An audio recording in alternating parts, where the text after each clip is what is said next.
أعوذ بالله من الشيطان اللعين الرجيم. بفضل الله بسم الله الرحمن الرحيم.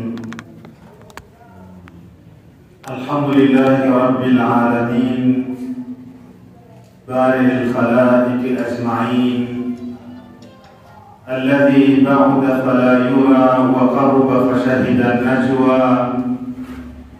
تبارك ربنا وتعالى، ثم الصلاة والسلام على البشير النذير والسراج المنير، الطهر الطاهر العلم الظاهر، المنصور المؤيد المصطفى الأمجد، الذي سمي في السماء بأحمد وفي الأرضين بأبي القاسم المصطفى محمد.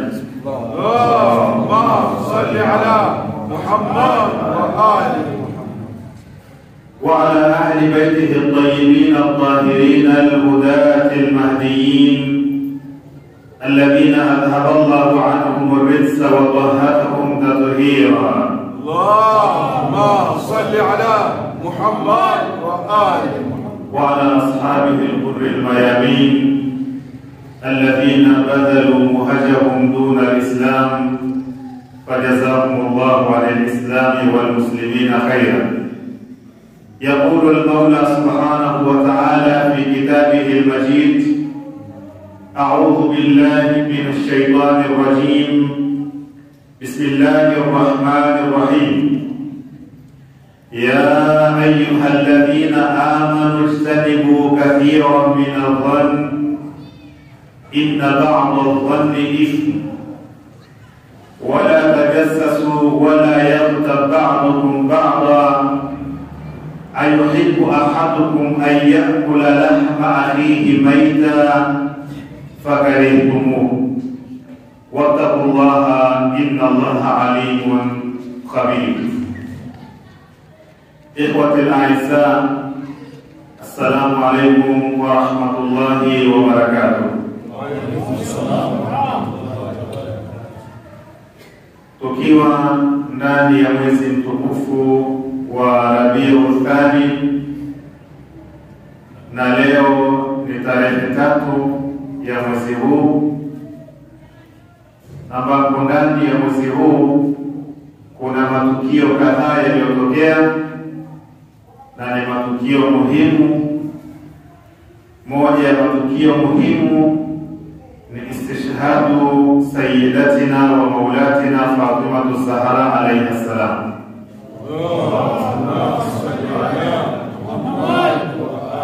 Kwa mujibu wa riwaya inasema kwamba Bibi Fatima alifariki baada ya Bwana Mtume sallallahu alayhi wa sallam kwa siku 40, na ikajulikana kama al-Fatimiyatul Ula.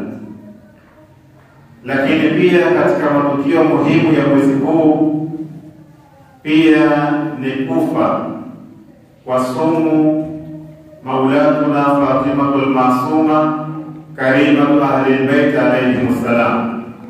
Allahumma salli ala Muhammad wa ali Muhammad. Na kama yako matukio mengi katika mwezi huu wa Rabiul Thani. Kwa leo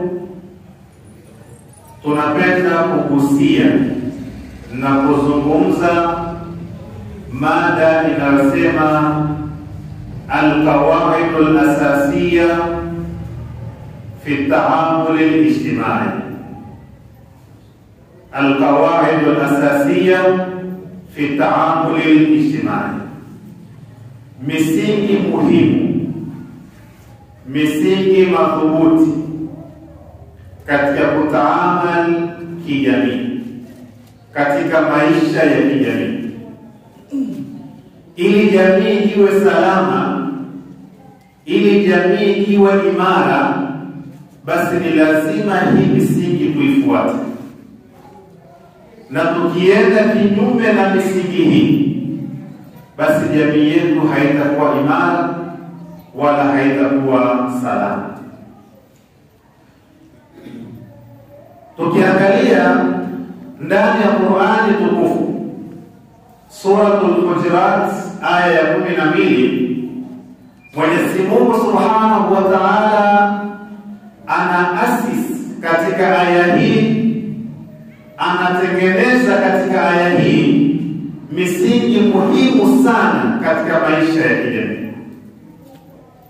Na kama tunavyofahamu na wanavyotueleza maulama kwamba al-insanu ijtimaiyun bil-tab'a, mwanadamu kiuhalisia wake ni mwanajamii. Huwezi kuishi pasina jamii, huwezi kuwa na maisha mazuri pasina jamii, kwa sababu maumbile yako yanataka hivyo. Sasa aya inatufundisha misingi muhimu sana katika kuhakikisha kwamba ile jamii anayohitaji mwanadamu katika maisha yake inabaki salama salimini na inabaki imara na madhubuti. Mwenyezi Mungu Subhanahu wa Ta'ala akatuambia, ya ayyuhalladhina amanu, khitabu kwa waumini, enyi mlioamini. Kwa jamii ya kiimani, jamii ambayo inasifika kwamba ni muuminu. Na toba hata tunaposema pia mwanadamu ni mwanajamii kimaumbile yake, kila mtu na jamii yake. Muumini ni ijtimaiyu bitaba, lakini kwenye jamii yenye imani. Na mtu ambaye si muumini ni ijtimaiyu bitaba katika jamii ambayo haina imani.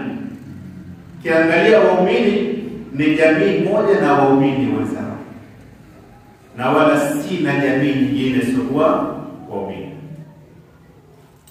Sasa Mwenyezi Mungu Subhanahu wa Ta'ala anaelekeza mazungumzo yake kwa waumini, wale ambao wamwamini Mwenyezi Mungu, wakamwamini Bwana Mtume Muhammad sallallahu alaihi wasallam, wakaamini mambo mbalimbali ambayo Mwenyezi Mungu ameyateremsha kupitia mtume. Anazungumza na watu hao, anawaambia, enyi mlioamini, msingi wa kwanza, ijtanibu kathiran min adh-dhann, jiepusheni na kudhaniana sana sana sana. Haya mambo mashehe, inawezekana kwamba tukayachukulia ni ya kawaida, lakini mambo ambayo yanabomoa jamii zetu sana sana sana. Ijtanibu kathiran min adh-dhann, jiepusheni na kudhaniana sana. Huu ni msingi wa kwanza. Kwa kuhakikisha kwamba jamii yetu ilibaki salama kama jamii ya waumini, ni lazima tupunguze dhana, kudhaniana sana sana, tupunguze. Kwa nini? Mwenyezi Mungu akatueleza sababu ya kulikataza hilo ni kwamba inna ba'dha dhanni ithmu, kwa sababu baadhi ya dhana ni dhana, ni makosa. Baadhi ya dhana ni makosa, na dhana tabani inabaki ndani ya moyo. Ikitoka nje ya moyo sio dhana, ima itaingia kwenye tuhuma, itaingia kwenye riba, itaingia kwenye namima, itaingia kwenye anwani mbalimbali. Sasa Mwenyezi Mungu Subhanahu wa Ta'ala, kabla ya kufika marhala ya kutoka dhana ndani ya nafsi ya mtu na kuelekea nje, akasema ijtanibu kathiran min adh-dhann, kwa sababu baadhi ya dhana ni dhana. Akatufundisha msingi wa pili imara katika taamul al-ijtimai, akasema kwamba wala tajassasu, wala msifaniane ujasusi, wala msipelelezane sana, kwa sababu hakuna mtu tofauti na wale maasumi ambaye atabaki salama na nafsi na aibu. Kila mtu ana aibu yake, ana aibu zake. Na maadamu Mwenyezi Mungu Subhanahu wa Ta'ala kazistiri aibu hizo, basi la tajassasu, msizitafute, tusizisaki. Msingi wa pili, wala tajassasu. Msingi wa tatu, wala yaghtab ba'dukum ba'd, wala baadhi yenu wasisengenye baadhi nyingine, wala msisengenyane, wala msisengenyane. Sasa ametaja misingi muhimu mitatu. Msingi wa kwanza akatukataza masala ya kafiru. Msingi wa pili akatuambia tusifanye ujasusi. Msingi wa tatu akatuambia tusisengenyane. Misingi mitatu. Lakini angalia katika masala nzima ya ihtiyar ya kusengenya, akaeleza kwamba ayuhibbu ahadukum ayakula lahma akhihi maita fakarihtumu. Anaeleza kwamba hivi yupo katika nyinyi anayependa kula nyama ya ndugu yake akiwa ni mfu. Yupo bitabia, hakuna mtu anayeridhika, hakuna mtu anayeweza kula nyama ya ndugu yake akiwa maiti.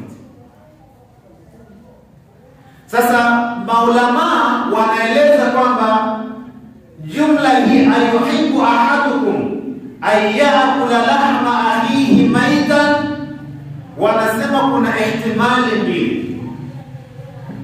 Inawezekana makusudiwa ya kipande hiki cha aya ni kwamba siku ya Kiyama wale ambao walikuwa wakisengenya watakuwa wakila nyama za ndugu zao wakiwa ni amwat katika moto wa jahannam. Na hili Bwana Mtume sallallahu alayhi wa sallam aliweza Mi'raj, sallallahu ala Muhammad wa ali Muhammad. Allahumma salli ala Muhammad wa ali Muhammad. Alikwenda Mi'raj, al-Isra wal Mi'raj, alipopita katika mawanja ya moto akiwa na Jibril alayhi salam, akaona kaumun yakuluna luhuma nas, kaona watu wanakula nyama za wenzao wakiwa ni wafu.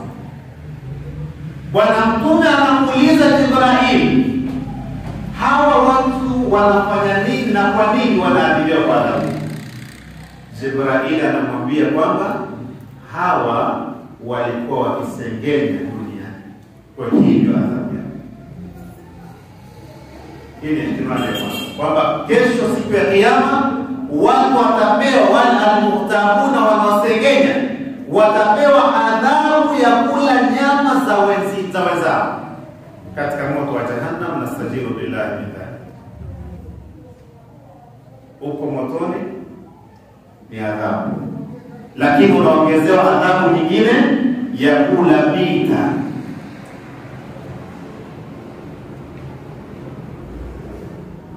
Mwenyezi Mungu akukinge na atuepushe na adhabu hizi. Amen. Ihtimali ya pili, maulama wakasema kwamba ayuhibbu ahadukum ayyakula lahma akhihi maita, wakasema kwamba kitendo cha ihtiyar, kusengenya, mfano wake ni mfano anayekula nyama ya ndugu yake akiwa maiti. Yani katika ulimwengu huu wa kidunia, unapomsengenya mwenzako, maana yake au mfano wako ni sawa na mtu anayekula nyama ya mwenzake akiwa maiti, kuonesha kwamba ni kitu kibaya sana. Sasa katika msingi huu wa tatu wa at-ta'amul al-ijtimai, tutaangalia baadhi ya madhara yanayotokana na kusengenya. Kwa nini? Kwa sababu al-ghiba ni dhambi nyepesi sana. Yaani katika dhambi nyepesi sana na nini na al-ghiba, kusengenya. Tujirejee katika nafsi zetu sisi wenyewe. Mara ngapi utakaa na wenzako mtaanza kumzungumzia mtu mwingine, kwa sababu ni nyepesi sana, tofauti na kuua, sababu najua kuna hawaki, kuna adhabu ambayo itafuata. Lakini kusengenya, maadamu kwamba unamsema mtu na hakuna kinachotokea, unaona ni kitu chepesi. Lakini riwaya ya Bwana Mtume sallallahu alaihi wasallam anasema kwamba al-ghibatu ashaddu min az-zina. Al-ghiba ashaddu min az-zina. Anasema kusengenya ni kubaya zaidi kuliko kuzini. Nastajiru billahi ta'ala. Az-zina ni haram, na ni katika kabair. Lakini al-ghiba ni kubwa zaidi kuliko zina. Kwa nini? Bwana Mtume anawaeleza maswahaba, kwa sababu azani yastaghfirullah fayatubu Allahu alayhi. Kwa sababu mtu anayefanya zina atamuomba Mwenyezi Mungu msamaha na Mwenyezi Mungu atamsamehe. Itaishi. Kwa ni dhambi ambayo iko baina yake yeye na nani? Na Mola wake. Pande mbili kati yako na Mwenyezi Mungu basi. Ukimuomba Mwenyezi Mungu msamaha, huwa khairu tawabin, hata kusamehe. Lakini al-ghiba, kwa sababu ndani yake kuna haqqun nas, iko haki ya mtu, kuna haki ya mtu iko ndani yake. Kwa hiyo utakuwa umemkosea Mwenyezi Mungu kwanza, lakini pili umemkosea huyo muumini mwenzako. Na kumkosea muumini mwenzako, dhambi hiyo hausamehewi mpaka pale ambapo muumini yule ulomsengenya atakusamehe. Lakini katika riwaya nyingine ya Bwana Mtume sallallahu alaihi wasallam anasema kwamba al-muhtar la tuqbalu salatuhu wala siyamuhu 40 yawman wa layla. Mwenye kusengenya swala zake na funga zake kwa muda wa siku 40 hazikubaliki. Kwa muda wa siku 40 hazikubaliki. Sasa ni kweli tupoteze swala za siku 40, funga za siku 40 kwa sababu ya al-ghiba? Na toba, mwanadamu daima mu'arradun lil khata wal maasi. Muda wote mwanadamu anaweza kukosea, muda wote anaweza kufanya dhambi, lakini lazima tuwe at-tawwabin, wengi wa kutubu. Na ndio maana maulama wa akhlaq, wanazuoni wa malezi wakatuambia kwamba kila muumini kabla haujalala, hebu jaribu kuweka dakika 5 ngapi za kuihesabu nafsi yako. Siku nzima kuanzia umeamka mpaka unaenda kulala, umefanya nini? Ukipata kwamba umefanya mambo mazuri ya heri, basi muombe Mwenyezi Mungu akuzidishie. Na kama utakuwa umefanya mambo mabaya, muombe Mwenyezi Mungu akusamehe. Muumini lazima awe kwa siku 40 swala na somo hazikubaliki, isipokuwa pale ambapo yule uliyomsengenya atakapokusamehe.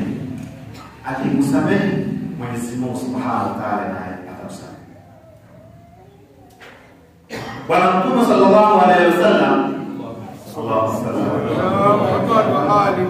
katika riwaya nyingine anasema kwamba innal julusa fil masjid intidhara lis-salati ibada. Kukaa msikitini ukawa unaisubiri swala nyingine, kama salatu dhuhur, salatu al-asr, umekaa kusubiri salatu al-maghrib wa isha, muda wote msikitini. Anasema muda wote huo ambao umekaa katika masjid unaandikiwa kwamba unafanya ibada. Muda wote unaandikiwa ibada. lakini akatoa kaidi muhimu sana. Akasema ma lam yuhdith, ni pale atakuwa anaabudu, atakuwa kwenye ibada muda wote, kwa sharti asiwe amesengenya. Asiwe amesengenya. Ukiwa umesengenya, maana yake zile thawabu za ibada zote tatalasha, zinaishi, hakuna tena ibada. Lakini angalia, unafanya ibada ukiwa msikitini. Idhan al-julus fil masjid intidaran lis-salat ibada ma lam yuhdith. Qila ya Rasulullah wa ma yuhdith? Qala al-ihtiyar. Bwana Mtume anaulizwa nini maana ya ihdath? Nini maana yake? Anasema maana yake ni kusengenya. Kusengenya. Kwa hiyo usiposengenya, maana yake unaandikiwa thawabu kwa muda wote ambao utakuwepo katika msikiti ukisubiri swala.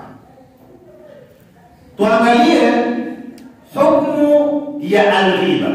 Tabaan hukumu yake ni maarufu, nadhani kila mtu anafahamu. Katika vitu ambavyo ni mutawatir vinaeleweka takriban kwa kila Muislamu ni masala nzima ya al-ghiba. Kusengenya kila mtu anajua hukumu yake ni. Sawa? Allahumma salli ala Muhammad wa ali Muhammad. Kila mtu anafahamu hukumu yake ni haram. Ni haram kufanya hivyo. Sasa kuna yule anayefanya ghiba, anasengenya.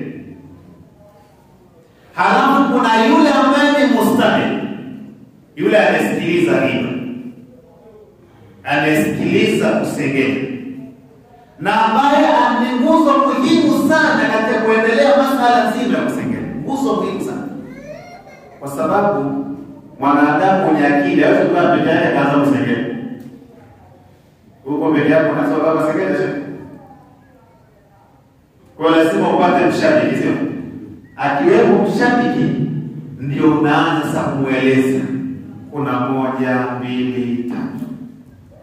Lakini si hivyo tu, umpate mshabiki ambaye pia yuaidu kalama, sio? Ambaye anakuunga mkono katika kile unachokisema. Kimpata mtu ambaye unaanza kusema tu kuna mtu fulani bwana, kwa bila hapo usiku kuendelea. Na huyo menjia tena akhar au menjia tena ukra anakuwa amekuzindua. Sifanye hivi.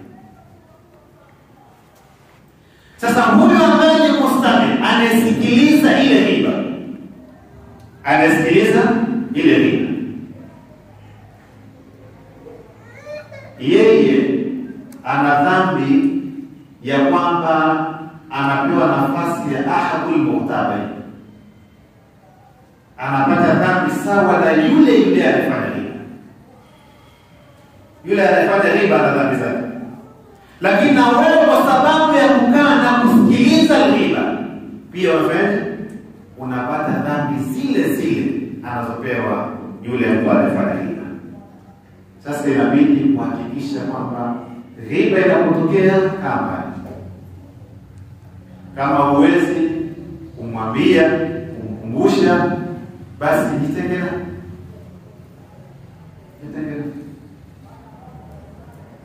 Mashaikh kama tulivyosema ni kanuni muhimu sana katika taamuli ya ijtimai. Tutaona huko mbeleni madhara ya al-ghiba. Madhara ya ghiba ni yapi? Kwa hiyo sio mkutano wala sio sana. Yoyote katika hawa wawili anasikiliza na anafanya ghiba, wote al-ghiba, wote wanapata dhambi sawa kabisa. Sasa usikubali kupata dhambi ya mtu mwingine na wewe ukawa katika nafasi hiyo. Al-Imam Ali alayhi salam anasema as-sami'u lil-ghiba ahadil muhtamin.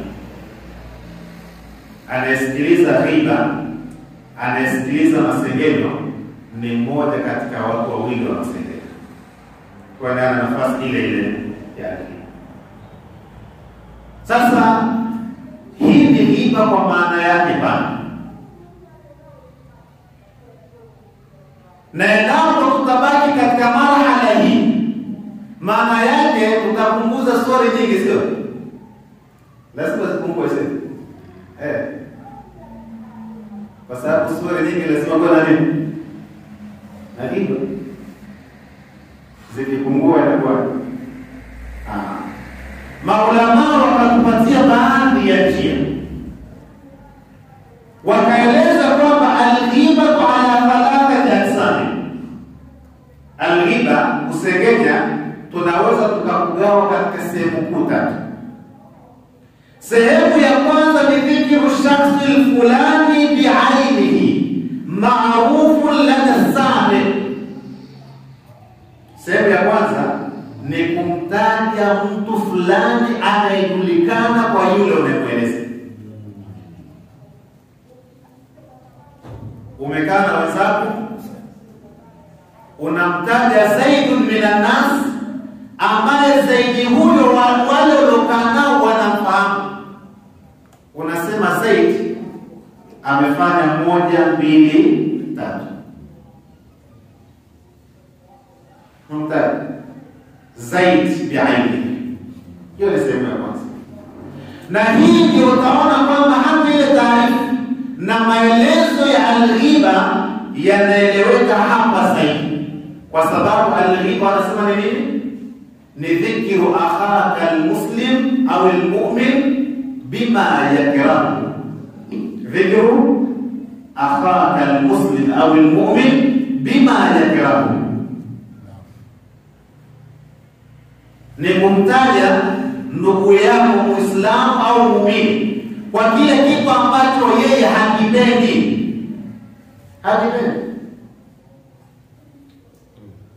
Sasa wanasema kama anavyoeleza Al-Jurjani, anasema kwamba ikiwa hivyo unachokisema kweli anacho, hiyo ni nini? Unasema fulani anakunywa pombe na stajiru billahi min dhalik, na kweli anakunywa pombe, wanasema nini? Hiyo ni nini? Umemsengenya, kwa sababu sifa unaieleza kwake ni sifa ambayo yeye anayo. Lakini ukieleza kitu ambacho yeye hana, maana yake unakofa nini? Bahata umefanya mkutano, umemzulia, umemsingizia uongo. Na wanasema al-buhtanu ashaddu min al-ghiba. Kumsingizia mtu kitu cha uongo ni zaidi ya ghiba. Kwa madhambi unaona yanazidiana daraja. Na ndio maana hata moto wa jahannam pia hauko katika daraja moja, katika darajat mbalimbali. Innal munafiqina fi dharki al-asfali min an-nar. Watu fulani wanafanya kitu fulani, adhabu yao ni kama darajat. Na pepo vile vile darajat. Kwa kutokana na madhambi yako ndipo ambapo utaingishiwa, utawepo katika daraja hilo. Kutokana na mema yako unayofanya ndipo utakapoingishiwa kwamba utakuwepo katika daraja lipi la pepo. Hiyo ni ya kwanza, na hiyo ndio ghiba ya kisheria, ni kumtaja fulani anayejulikana kwa mtu ambaye unaongea naye, kumtaja kwa kitu ambacho yeye hakipendi na wala na kitu hicho anacho kweli, ni sifa ambayo kweli anayo. Kama sifa hiyo hana, unapofanya buhtani unamzulia, na kumzulia ni baya zaidi kuliko kumsengenya. Sehemu ya pili wanasema ni kumtaja mtu au kuwataja watu la yaarifu al-mukhatab, ni kumtaja mtu au watu ambao yule mukhatab mtu unayemsemesha hamfahamu, hamjui, unamweleza Zaid bin Anas amefanya kadha wa kadha wa kadha, lakini huyu unayemweleza hamjui Zaid ni nani, hamfahamu.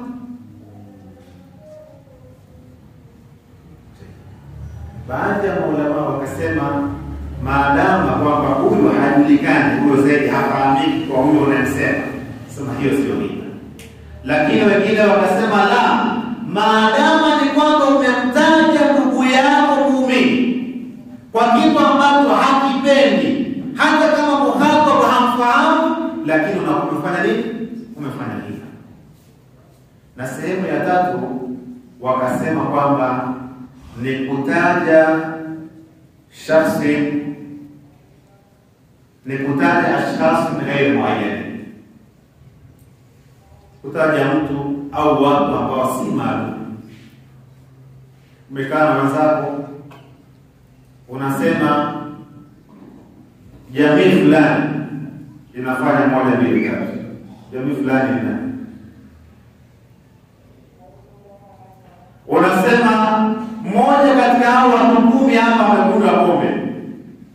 Tena katika watu 10 hajulikani.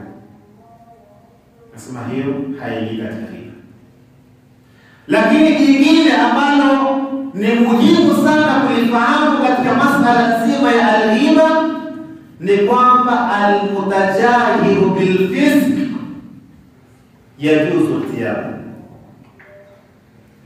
Mtu ambaye ni fasik, mtu ambaye anakunywa pombe hadharani, kila mtu anamwona, sio? Ukisema Zaid bin Anas anakunywa pombe, hakuna shida. Kwa nini? Kwa sababu yeye mwenyewe anakunywa mbele za watu na kila mtu anamwona. Mtu ambaye anadhihirisha maovu mbalimbali anayofanya mbele za watu,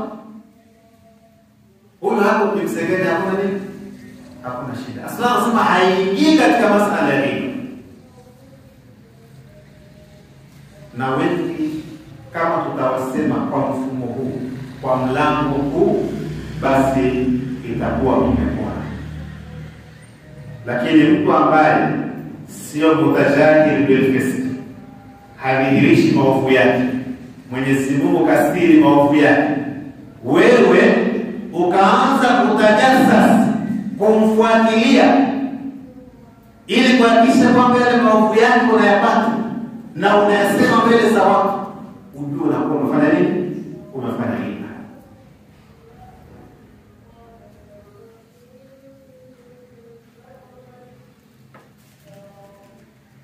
Na tuangalie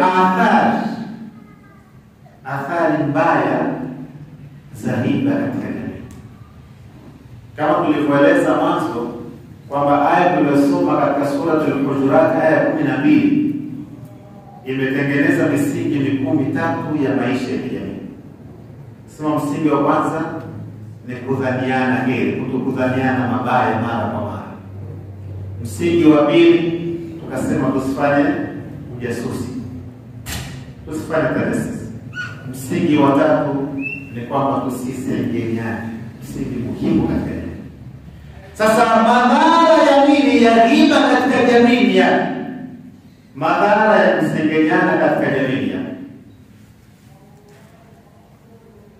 kuna madhara kwanza ya mtu binafsi na kuna madhara ya jamii kama jamii. Madhara ya mtu binafsi, moja ya madhara yake ni mahul hasanat. Allahu akbar, mahul hasanat. Riwaya moja ya Mtume sallallahu alaihi wasallam anasema kwamba inna rajula la yu'ta kitabahu yawma al-qiyamati manshura fayaqulu ya rab fa aina hasanati kadha wa kadha amiltuha laysat fi sahifati fayaqulu rab muhiyati bi ikhtiyabika an-nas. Allahu akbar. Madhara ya al-ghiba kwa mtu binafsi. La kwanza kabisa kisa kama inavyoeleza riwaya kwa Mtume sallallahu alaihi wasallam ni kwamba unafutiwa mema yako. Mema unayofanya yanafutwa. Taqumu laila wa tasumu nahara. Usiku uko katika qiyamul layl, mchana unafunga, alafu unakaa unasengenya. Unaenda siku ya kiyama, kitabu chako kinaletwa mbele yako, hakuna hasanati zozote. Unamuuliza Mwenyezi Mungu Subhanahu wa Ta'ala, ya Rabbi, mimi nimefanya mema kadha wa kadha, mbona siyaoni katika kitabu changu? Mwenyezi Mungu Subhanahu wa Ta'ala anakuambia mema yako hayo yamefutwa na amepewa mtu mwingine kwa sababu ya riba.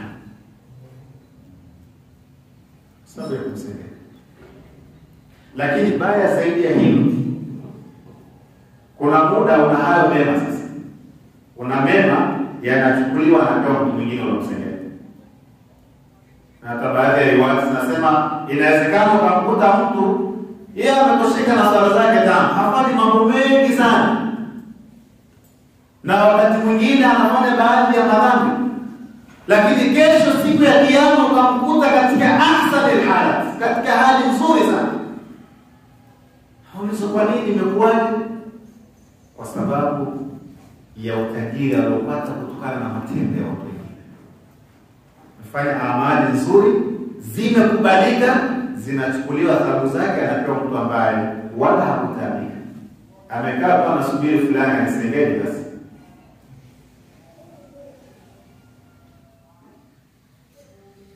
Kwa hiyo ni mahawu alhasanat, mema yako yote yafutwa. Kama hauna mema, yale maovu ya ulomsengenya yanahamishiwa kwa. Lakini swala la pili, athari ya pili mbaya ni alfadhiha, ni kufedheheshwa. Bwana Mtume sallallahu alaihi wasallam, Allahumma salli ala Muhammad wa ali Muhammad, anasema man tatabba awrata akhihi tatabba Allahu awratahu, wa man tatabba Allahu awratahu yafdahuhu fi jawfi baitihi. Anasema mtu anayefuatilia aibu za watu, aibu za waumini, Mwenyezi Mungu Subhanahu wa Ta'ala naye anafuatilia aibu zako. Fuatilia aibu za mwenzako.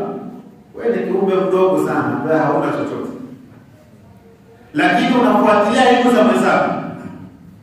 Fil muqabil, Mwenyezi Mungu ambaye ni mweza wa kila kitu na anakuona kila sehemu unapokwenda, ambaye ni aqrabu ilayna min hablil warid, anakuona kwa kila kitu unachofanya, yeye anafuatilia aibu zako. Sasa utasalimika Mungu anafuatilia? Hawezi kusalimika. Ndio maana Bwana Mtume sallallahu alaihi wasallam akasema Mwenyezi Mungu atamfedhehesha mtu huyo akiwa ndani ya nyumba yake, huko wewe na nyumba yako tu. Mwenyezi Mungu anakufedhehesha. Nastajiru billahi min dhalik.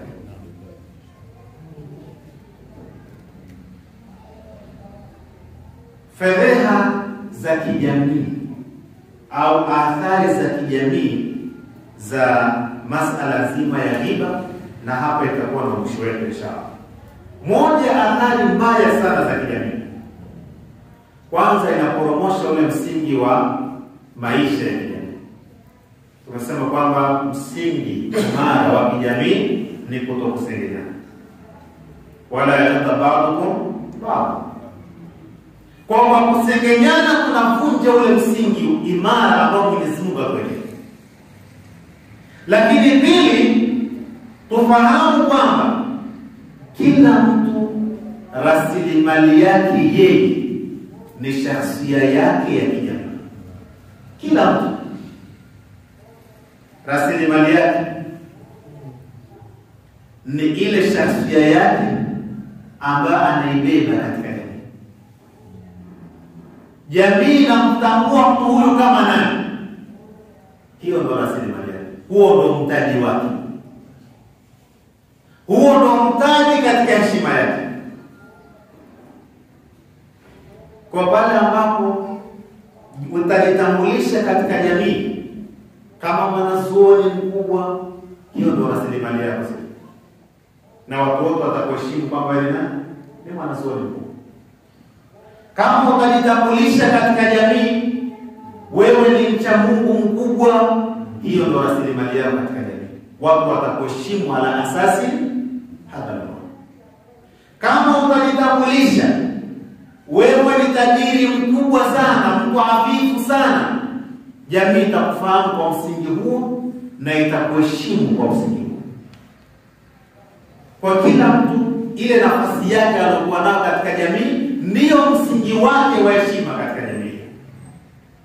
Sasa kwa kumsengenya mtu huyo, maana yake ni kwamba unavunja ile rasilimali yake, unaivunja ule mtaji wake wa kijamii, unauvunja. Na ukiuvunja ni nani kwa tayari mtaji wake uvunjwe? Hakuna. Ukivunja mtaji wake atakuja kuvunja nini? Mtaji wako wewe. Ukimsema vibaya kwenye jamii, maana yake unaiambia jamii, jamani, huyo mtu vile ambavyo yuko sio hivyo.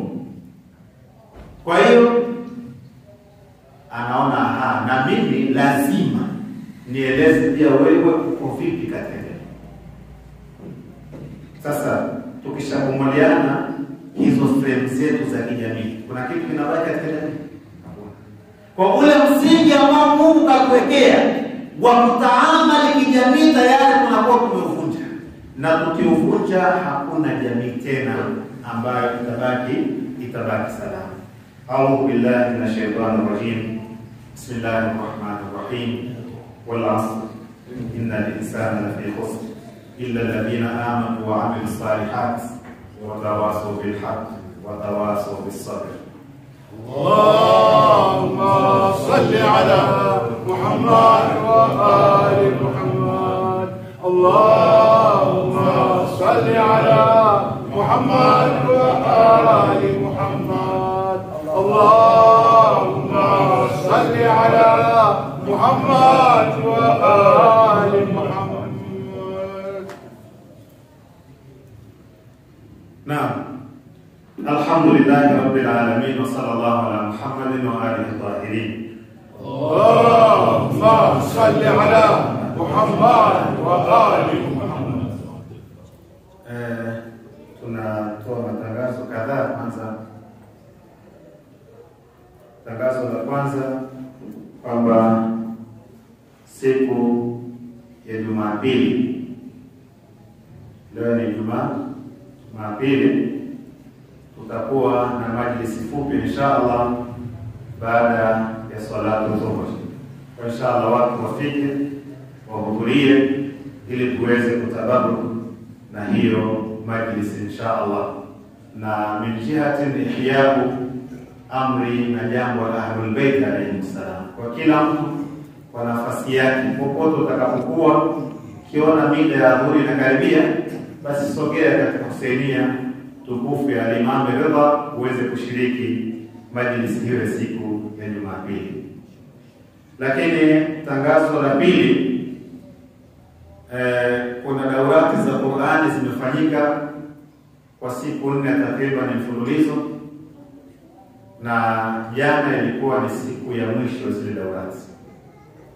Sasa baada ya hizo daurati tulipendekeza kuwepo na mashindano ya Qur'ani madogo, mashindano ya ndani madogo kwa wale washiriki, na inshallah leo tutafanya mchujo wa kwanza na kesho inshallah itakuwa ni finali. Kwa hiyo kwa mtu ambaye pia atapata nafasi, anaweza kushiriki na kusikiliza Qur'ani katika siku ya kesho. Kama mashindano yatakuwa ni saa 9 mchana. Kwa mtu atakayekuwa na fursa na nafasi, pia tunamkaribisha aweze kushiriki katika mashindano hayo inshallah.